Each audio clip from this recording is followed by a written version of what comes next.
Sin duda uno de los temas que más nos preocupan a los argentinos, más allá del tema sanitario, es el tema económico. Y dentro de la economía, uno de los principales problemas es el tema de la pobreza. Hace un tiempito hablábamos con Diego Rau, sociólogo, docente, que nos decía que el problema estructural de la pobreza era muy difícil de arreglar. Esto nos lo dijo hace más de un año.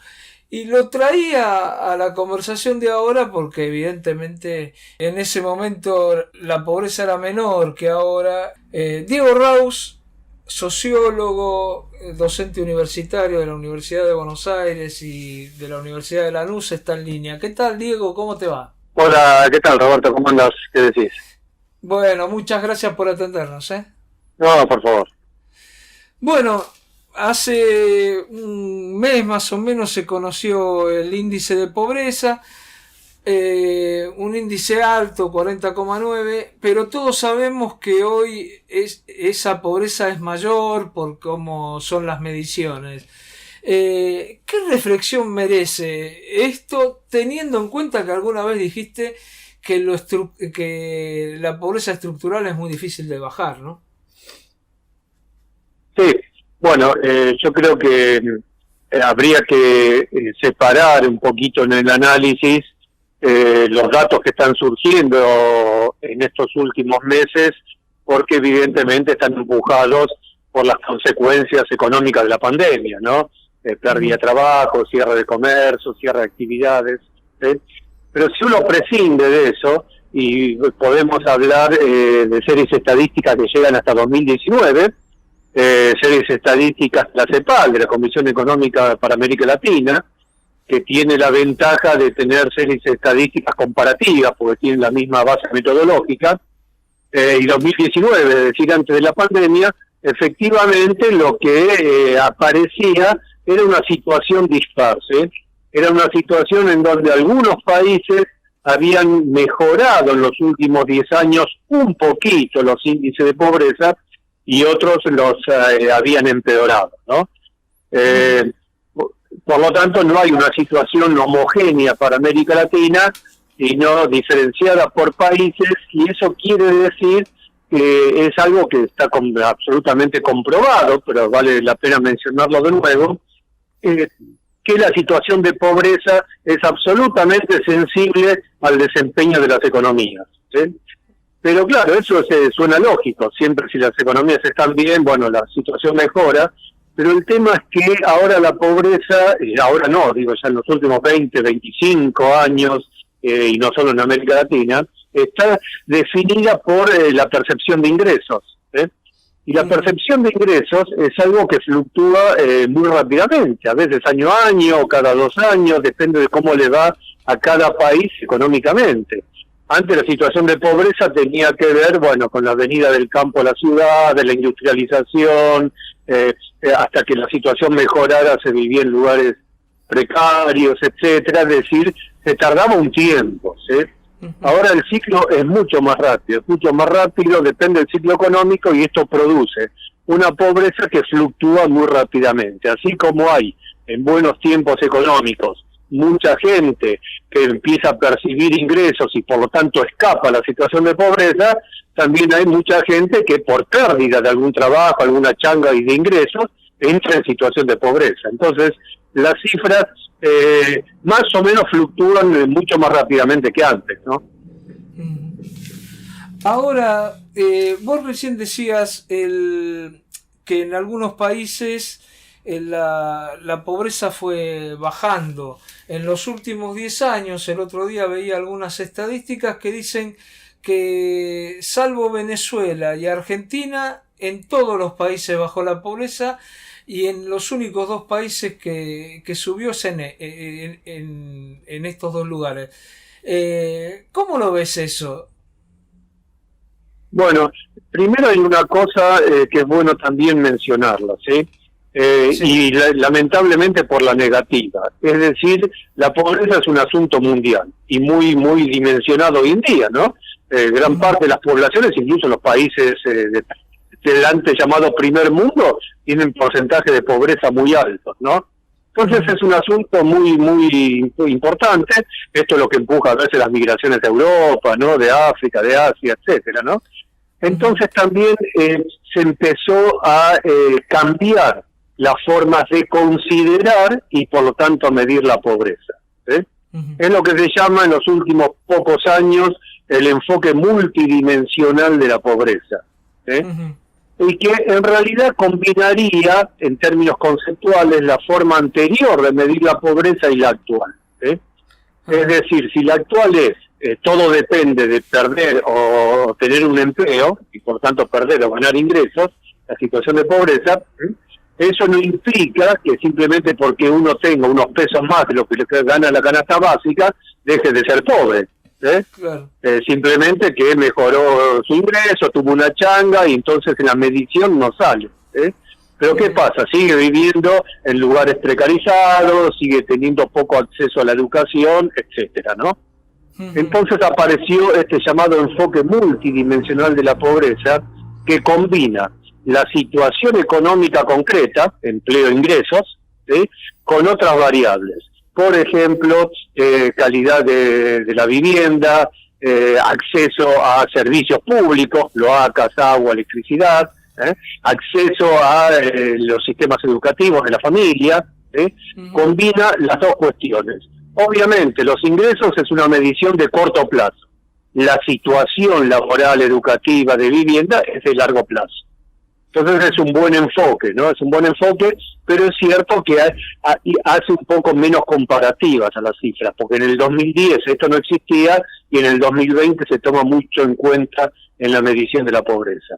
Pero bueno, concretamente, yendo a la pregunta que vos hacías, la CEPAL muestra, y reitero, no solo tomo la CEPAL porque es un organismo multilateral, sino porque permite comparar las cifras, y muestra que en los últimos 5 o 6 años, efectivamente, hay un par de países que creció un poco la pobreza, pero muy imperceptiblemente. Por ejemplo, Uruguay creció en los últimos 5 años 0,3% la pobreza, en Colombia 0,1%, en Ecuador 0,5%, pero en países como México, Paraguay, Bolivia, Brasil inclusive, la pobreza bajó, en algunos casos más de 2-3 puntos. En la Argentina, entre el 2015 y el 2018, la pobreza aumentó 5,6%. Y esta metodología de la CEPAL no toma a Venezuela porque considera que estos datos surgen de las estadísticas oficiales de cada país. Y la CEPAL considera que los datos que saca Venezuela no son confiables. Pero es obviamente evidentísimo que en Venezuela la situación ha realmente tornándose muy negativa, al punto tal de lo que se conoce, en estos momentos se calcula más de 5 millones de venezolanos que tuvieron que emigrar del país, ¿no? Pero efectivamente, en la Argentina es uno de los países donde en los últimos 5 años, antes de la pandemia inclusive, la pobreza había crecido significativamente, sobre todo con relación al resto de los países de América Latina. Sí, hubo como la pobreza en la Argentina fue a partir de los años 80 fue creciendo, pero después hubo momentos que disminuía un poco, después que subía, inclusive en el 2017 tuvimos la pobreza más baja de los últimos 20 años, ¿no? 25,7, una cosa así. ¿Qué podemos esperar nosotros? ¿Podemos esperar volver a ese nivel como mínimo o se puede esperar volver a los niveles de antes de los 80, es decir, 6%, 5%? Bueno, vamos por partes. Empecemos por esa. Yo creo que en ningún país del mundo va a volver a tener... No te pido la lámpara para adivinar, pero... No, hay una situación estructural en el mundo, en la forma de funcionamiento de la economía global, etcétera, que torna hoy imposible, por razones estructurales, volver a esos registros de los 80, acá en Alemania o en Taiwán, ¿no? Simplemente porque se deshizo la sociedad de bienestar, el estado de bienestar. Así que eso es imposible. Ahora, vamos a este mundo actual, ¿no?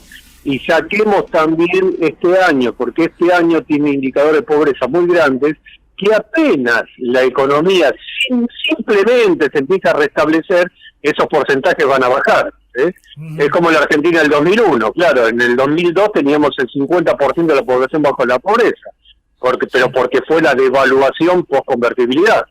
Claro. Entonces después el gobierno que sigue la bajó al 30% y parecía que había hecho un milagro, pero teníamos el 30% de pobreza.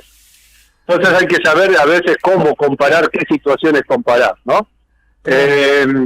Ahora, en el caso de América Latina, no solo de la Argentina, pero también de la Argentina, decimos que la pobreza está muy atada a los ciclos económicos. Y América Latina vivió entre el 2003 y el 2008 un boom económico impresionante. Si tenés tiempo te marco un cuadro que yo siempre lo marco en las clases.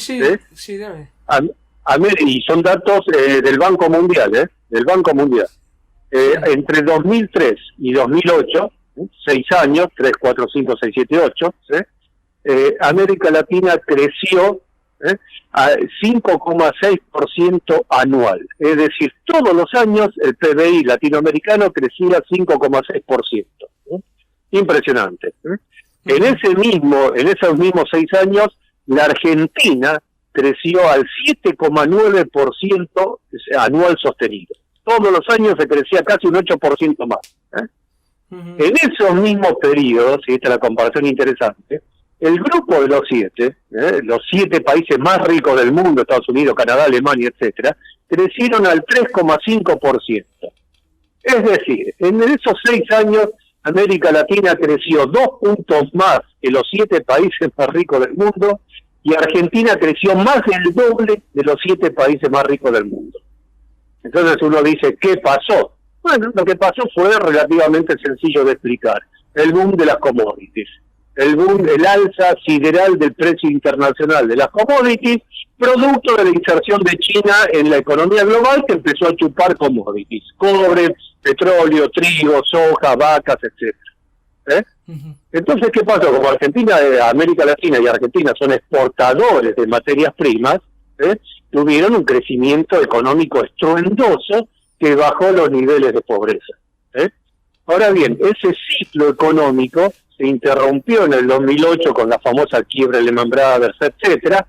Se rescató un poquito en 2011 y 2012, pensemos en Argentina y cómo ganó Cristina en el 2011, ¿no? 54% de los votos, Pero a partir de ese momento hasta la actualidad, lo que se observa es una caída progresiva de los precios de las materias primas. A veces suben un poquito, pero nunca ya a los niveles de comienzo del siglo XXI. Es decir, el principal sector exportador de América Latina tiene precios muy inferiores a los de 2003-2008.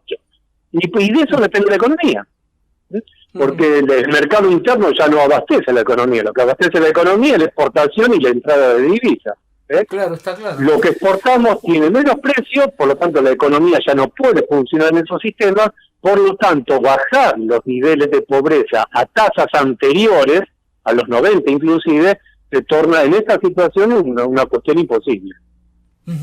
Claro, vos justamente lo que vos decías tiene que ver también con cómo aprovecharon algunos gobiernos, porque el caso de Bolivia, que ahora, bueno, ganó las elecciones Arce, que fue el ministro de Economía, aprovecharon ese momento y pudieron bajar la pobreza bastante. Estaba en un 67% y la llevaron al 30%.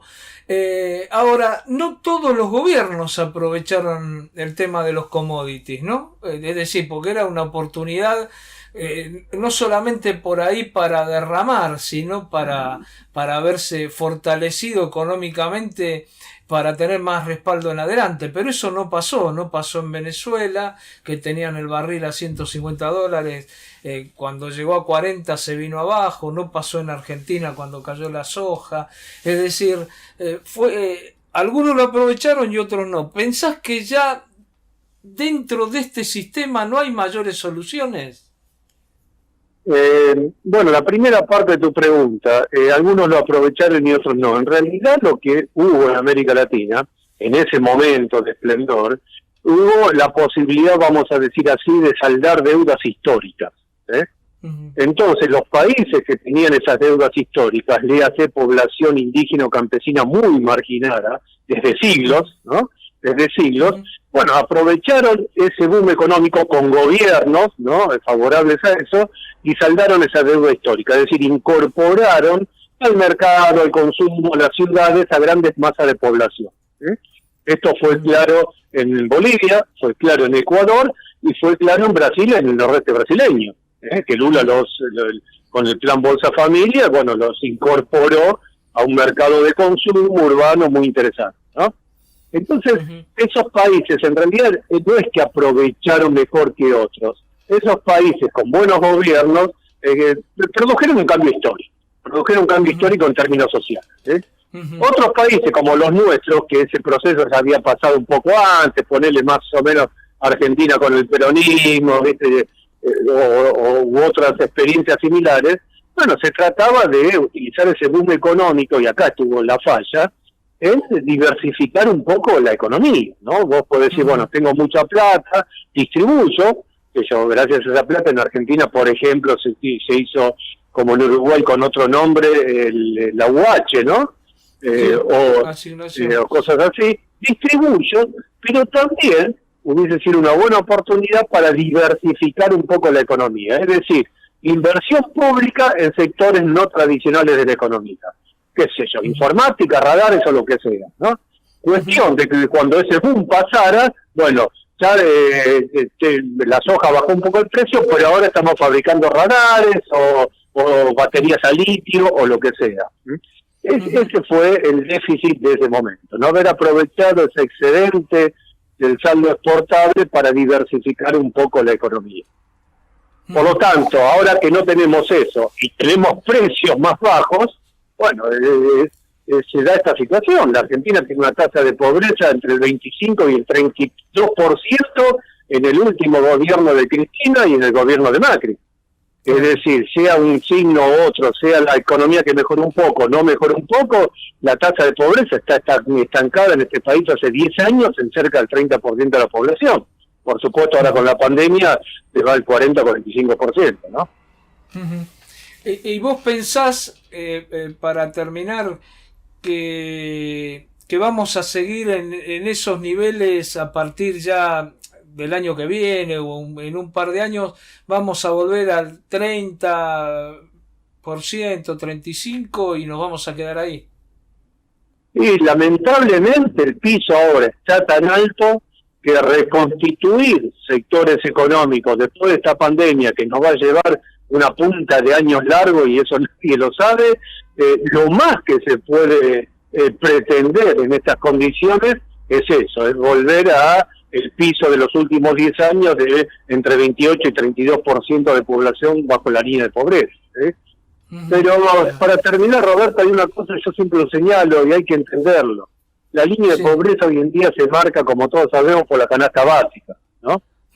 Ponele que la canasta básica ahora esté, no sé, está en 36.000 pesos. 46.000 para una familia tipo, no es por individuo, acordemos, no. Una medición estadística por una familia tipo, 2 adultos, 2 mayores. Muy bien, con 46.000 pesos para abajo sos pobre, ¿no? Las estadísticas, siempre digo, está bien, hay que hacerlas, pero también hay que saber interpretarlas. La estadística te dice que sos pobre. Muy bien. Decime qué diferencia hay con alguien que gana 47.500. Una familia que ingresa 47.500. Claro. ¿Cuál es la diferencia? Y sin embargo, en la estadística esa familia no es pobre. ¿Tá? Claro. Y lo mismo si fuera 48, 49, 50. Y sabemos que la línea de ingresos es muy, sabemos el promedio de la masa salarial argentina, etcétera, no está muy lejos de eso, ¿no? Incluso el salario mínimo, las jubilaciones, sabemos que estaba abajo de la mitad de la línea de pobreza, ¿no?